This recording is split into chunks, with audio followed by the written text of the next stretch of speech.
Welcome everyone to another video on the Foxtecc YouTube channel. This time we talk about photos and their size, more specifically how you can reduce image size on an iPhone.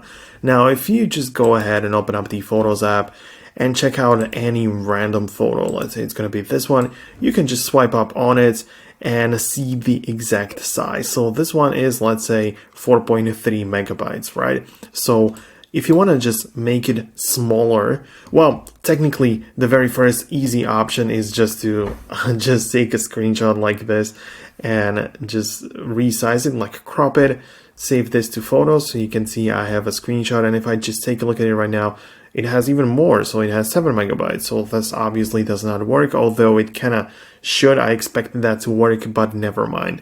Anyways, the proper way to do it is to get some kind of compressing apps.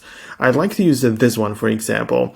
You can get it for free on the App Store. So literally, if you just open up the App Store like this, you can just search it up and search up for compress photos. So when this is what you look up, you're going to be able to find the app. It is going to be like a blue icon with the photo behind that. So this is what you can find. For example, I use this one. So if I open it up, you have already seen it. So I can select the photo to compress. So it's going to be the first one. You can already see the size. So this one is 4.3 megabytes. This one is 2 megabytes. So I'm just going to click on this one. Like this. I'll click on select, tap on that one, and click on the next.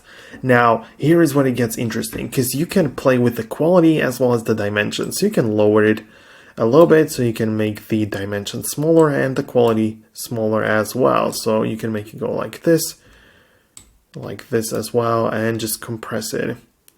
And now after the compression is going to be finished, if you of course pay for the full app, you're not going to get even any ads. But once the compression is done, you can see that I just lost some of the size. So that's up to you. You can keep the original, you can remove the original.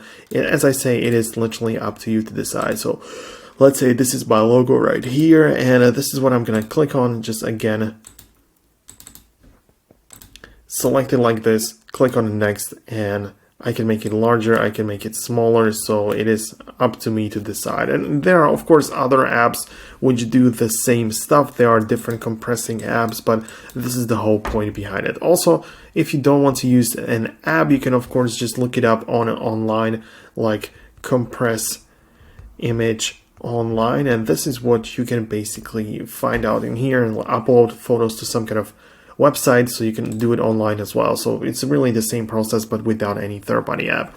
So this is basically how it works. That's what I wanted to show you, but there is one more thing I need to show you, and it is the Foxtecc Educational Platform, which you can join for free. It's linked down below in the description, and inside you can watch many different courses on social media, video editing. I just finished in-depth guide for the dynamic island, which you can watch in-depth, like built-in functions, third-party apps which support it, like wallpapers and stuff. So many different things which you can watch.